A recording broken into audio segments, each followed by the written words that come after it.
ଏବେ ସାରଳା ସାହିତ୍ୟ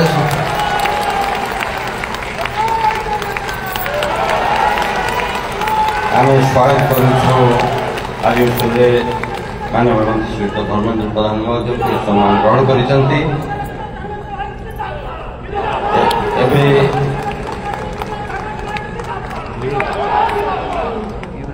ଏବେ ଏହି କାର୍ଯ୍ୟକ୍ରମରେ ଓଡ଼ିଶା ତଥା ଭାରତର ଜଣେ ପ୍ରଖ୍ୟାତ ଲେଖକ ବିଶିଷ୍ଟ ବାଗ୍ମୀ ତାରସ ସାଧକ ଶ୍ରୀଯୁକ୍ତ ବିଜୟ ନାୟକଙ୍କୁ ସମ୍ମାନଜନକ ସାରଳା ସମ୍ମାନିତରେ ବିଭୂଷିତ କରାଯିବ। ମାନନୀୟ ରାଷ୍ଟ୍ରପତି ଭାରତ ଶ୍ରୀମତୀ ଦ୍ରୌପଦୀ ମୁର୍ମୁ ମହୋଦୟା ତାଙ୍କୁ ସମ୍ମାନିତ କରିବେ। ପ୍ରଖ୍ୟାତ କଥାକାର ଶ୍ରୀଯୁକ୍ତ ବିଜୟ ନାୟକ ମହୋଦୟ ମହାଶୟ ସାମ୍ପ୍ରତିକ ଓଡ଼ିଆ ସାଂସ୍କୃତିକ ଜଗତରେ ଆପଣ ଏକ ଉଜ୍ଜଳ ନକ୍ଷତ୍ର। ଦୀର୍ଘ 3 ଦଶନ୍ଧିରୁ ଉର୍ଦ୍ଧ୍ୱକାଳ ଧରି ଆପଣ ଲେଖ ନିଷ୍କୃତ ଆଦ୍ୟ ଆଷାଢ଼ ଅନେକ ଦିନ ଧରି ବର୍ଷା ଭାରି ମେଘ ଭାରି ରାତି ନିବିଡ଼ ଦେଶ ଗଳ୍ପ ଶ୍ରେଷ୍ଠ ସାକ୍ଷୀ ମାୟାବର୍ତ୍ତ ତୁମେ ଯେଉଁଠି ଖାଅ ଗ୍ରାସ ପ୍ରଭୃତି ଗନ୍ଧ ଆପଣଙ୍କର ସୃଜନୀ ପ୍ରତିଭାର ବଳିଷ୍ଠ ସ୍ୱାକ୍ଷର।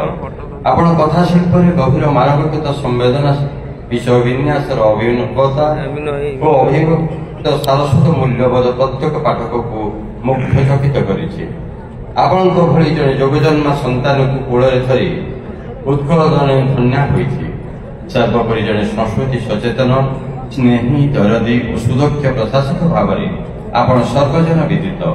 ଏହି ଯଶସ୍ୱୀ ସାରସ୍ୱତ ସାଧକ ଆପଣଙ୍କ ଜୀବନବ୍ୟାପୀ ସାଧନା ଓ ସିଦ୍ଧକୁ ପ୍ରଣତି ଜଣାଇ ଆଜିର ଏହି ପବିତ୍ର ଲଗ୍ନରେ ଆମେ ଆପଣଙ୍କୁ ଆମ ଭାଷା ସାହିତ୍ୟର ଜନକ ଆଦିକବି ସାରଳା ଦାସଙ୍କ ସ୍ମୃତିରେ ଅର୍ପିତ ସମ୍ମାନଜନକ ସାରଳା ସମ୍ମାନରେ ବିଭୂଷିତ କରି ଗୌରବାନ୍ୱିତ କରୁଛୁ। ଏହି ସମ୍ମାନ ସ୍ୱରୂପ 1,25,000 ଟଙ୍କା ମାନପତ୍ର ଏବଂ ଉପଢୌକନ ପ୍ରଦାନ କରାଯାଉଛି। ଆମେ ସ୍ୱାଗତ କରୁଛୁ ଏହି ସମ୍ମାନ ଗ୍ରହଣ କରିଥିବାରୁ ପ୍ରଖ୍ୟାତ ଲେଖକ ଶ୍ରୀଯୁକ୍ତ ବିଜୟ ନାୟକ ମହୋଦୟଙ୍କୁ।